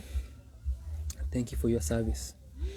Hazel anasema silent noise, sleep deprivation, noisy silence. If those aren't real or shots worthy videos, don't you think are those not reels and shots worthy? They are. I have a lot of moments that are reels and shots worthy, but I am only one human being who is doing everything. So inakuanga tricky but I try from time to time. Moments ni mob. But asante sana, tuchekiane kwa another Sanaa kwa Sanaa Sunday session. Ni cheki kwa another Sanaa kwa Sanaa video. Hizo ni nyingi sana, huwezi maliza kwa this particular session. Nimetaja videos kama 1,000,000. Watch hizo videos, zione.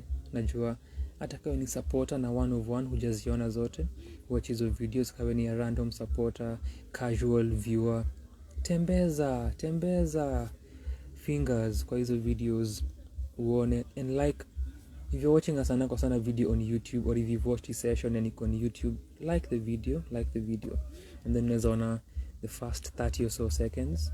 Tudanganye YouTube. Shukran sana kwa wakati wako, na appreciate sana. If you're watching this baadaye and ungetaka kushare your list of projects this year, comment below nazo. Asante kwa mara nyingine.